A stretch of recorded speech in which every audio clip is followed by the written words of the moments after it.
Hello, everybody, and welcome back to another episode of Planet Coaster.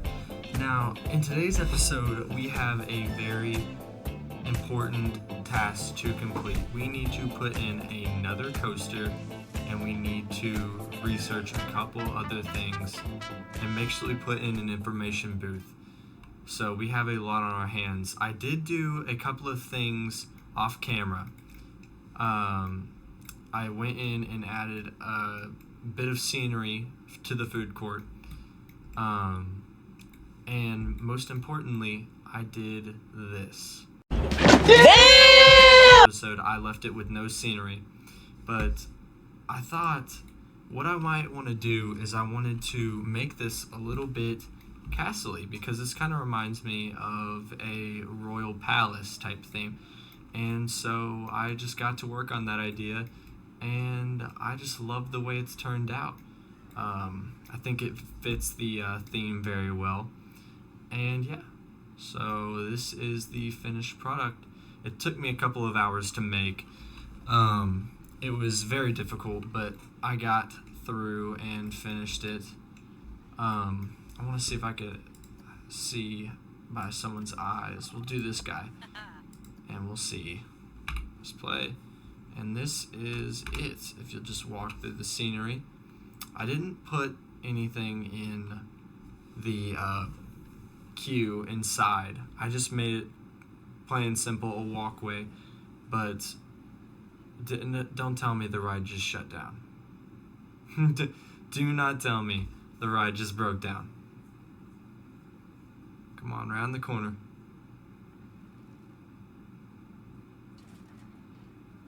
Okay, I don't think it was the teacups that broke down. I think it was another ride. But I love the scenery for this. Going through this area, seeing the knights come around, it really is. I love what I did to this queue. So yeah, pretty happy about that. And also, the teacups have been making a lot of money ever since I put in the queue. So it's obviously having a big impact. Oh, look at the lights coming on. That's pretty cool. Yeah, it just kind of fits the atmosphere just beautifully. What we need to do is we need to add in an information booth. We got that researched last time, and we need to put that in. I want to put it in towards the front of the park. I don't know where it is. Here it is. Okay, I guess I was just blind. We need to figure out where we want to put this. I want to put this towards the start of the park so that people can, get to it easily. I think we're going to do this right here. Yeah. We're going to put it tucked away in the corner. We're going to get rid of most of this queue scenery. We will add a building around it later. I'm not worried about it right now. I don't even know if we are going to put a building on it. We might just, see how it goes. So, we are going to put the information booth right here at an angle once again, but we kind of just want to tuck it back. We want to see how far this can go. Okay, we'll place that right about there. That looks good. Okay, yeah, I like that. All right, so I am probably just going to time lapse the building of this once I get the queue down. So yeah, so what we can do from here is we can enable a priority pass, and what that will do is I can basically make a fast lane to skip the lines. It's pretty cool. $10 is what it's going to be set at. I don't know if that's expensive or not for them, if they'll pay, but what we want to do is we want to set the advertised destinations, and I want to do it for the entire park. So it's only 14, and that is fine. We will just confirm that, and yeah, that's it. So without further ado, we will start our building of the information booth. I don't know what to do with it, but we will figure it out.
Alright, we have finished the information booth. It is not getting any good thoughts. It says 13% says priority passes are for suckers, and hey, you might be right, just because it is pretty expensive, but then again, you're a sucker for not getting the priority pass. And yeah, maybe that'll be my advertisement to get a priority pass. You'd be a loser if you didn't. Now that I have that finished, I want to go ahead and see what other research I can get before I build this roller coaster. Now, we could go ahead and try and research a little ride, or we could just go in with it and just full send on a roller coaster. I like Dangling Delights. I don't know why, but I feel like this is going to be a good one to get. So we're going to get that. We're going to let that play out for a little bit, and then whenever that's done, we're going to go build our coaster. So I did, while I was letting the research go, I did end up going in and I put in a couple of ATMs. I put them scattered around the place, mainly where places of concentration would be, like the food court. There's one over by the other food court, and there's one at the entrance. And that is for anybody who doesn't have any money. Let's just click on a random person. I bet this guy's broke. You can go to him and you can see how much money. Yeah, look at this guy. Doesn't even have enough money to buy anything. So if he wants to, he could just go right over to the ATM and just take out money. It's pretty cool. And now what I did is I did change the price to $2.50 for the ATMs, because things ain't free in life. You can't just expect to use an ATM and not have a little bit of a transaction fee. Alright, so we finally got the research all done, and we are going to reveal that and see what it actually is. The rival coaster. Ooh, that's pretty cool, not gonna lie. We could do a very nice coaster with that. It's pretty nice, honestly. I'm pretty happy about that. We could definitely put that coaster in a couple of episodes. That'd be definitely one of our adult themed rides, and I don't have to hold back. I could just go crazy on that one. However, what we are going to do now is we could wait and build up money, but I see the way that I look at it, I don't think we're going to have time for that. So what we are is, once this ride gets back up, we are going to take out a loan, and we are going to use that loan to put in a ride right around here. It is going to be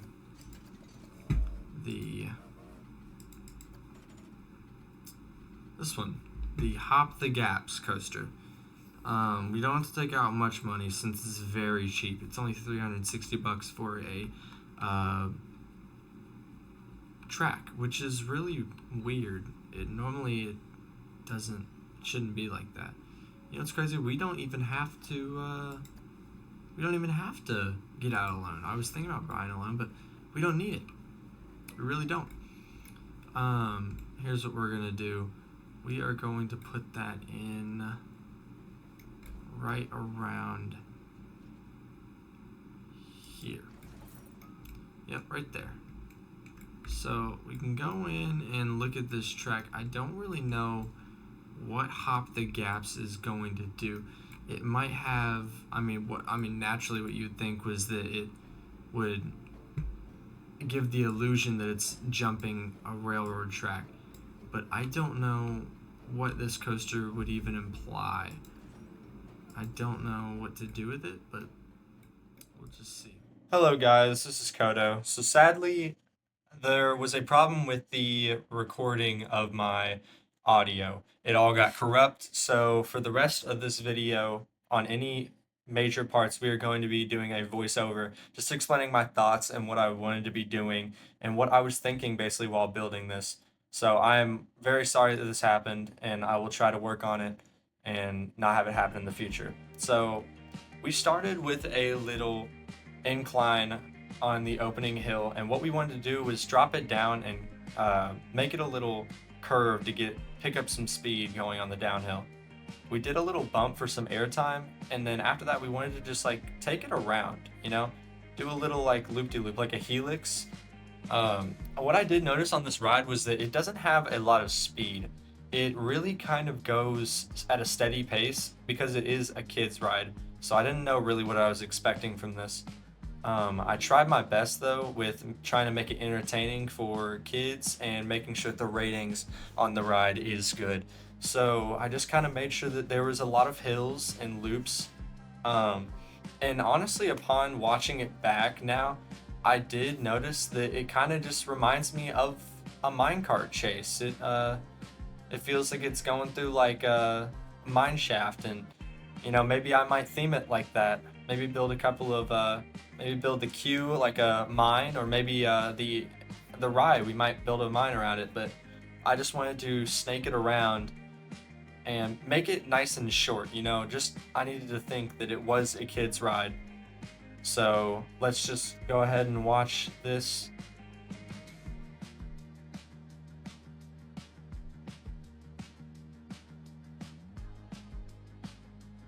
I was very proud of how I made this ride. Once again, it was very challenging trying to make sure that it had enough speed to be able to make it up over the hills, but also make it entertaining enough. So on this first drop, as you can see, it gains some speed, but not a lot. So it was very tricky to keep the momentum up the entirety of the ride. So going around the turn, very nice. Yeah, in moments like these where it would lose speed, it kind of was tough to, think of other ways to keep it going. So I had to end up adding another hill here. Don't worry about that part where someone gets legit decapitated. I go in and I fix that. Obviously I can't have anybody dying, sadly. Here's this little snaking turn. And then from here on out, it's just a couple of ups and downs. And yeah, like I said, I'm very proud of the building of this. It was very difficult to do, and it really did take me a while to get. So I'm glad that I finished that. So what I'm going to be doing here is I'm going to be adding in the entrance and the exit to the park. Uh, as you can see over here, there is a bunch of track that is in the way. So it was a little tricky trying to put down the entrance and the exit. It did seem to get in the way, but don't worry, I just built around it. Just made the queue and the exit just a little bit longer. I am proud though of how I managed to keep it condensed. I did not want to have this ride taking up a lot of space because once again, it is a kiddie ride, so making it like seem bigger than it was just not what I wanted to accomplish. So I wanted to connect up the entrance, and obviously I couldn't connect that big old path like onwards, so I had to end it there. Just snaked around the queue, and we might end up building something off camera, and you will see in the next episode what I do with it. But I have a couple of ideas. I do want to uh, make it minecart themed. So what we're doing right now is we are just thinking of a name to call this. It is undergoing testing right now, so that we can be able to open it up. But we need to think of a name. Um, And we do end up going with Minecart Mayhem. And we picked that name because the track shows how it kind of looks like a minecart going into a mine shaft. And I think what we might end up doing with this build is we might end up off camera building a cave through the track to kind of make it more themed. And maybe around the queue, we might make it mine shaft themed. Now, what we're doing here is we have let this ride run for a little bit, and we are just seeing how much money it's made. It's made a decent bit already in just the earlier stages. So I'm excited. I think it's a great fit for the park, and hopefully there are other great rides that can also fill its role, but it is a nice fit for the park. And with all that done, we are going to be ending the episode off right here. I hope everybody has enjoyed. If you would like to, leave a like and subscribe down below. I would greatly appreciate it. And I will see you all in the next episode. Peace.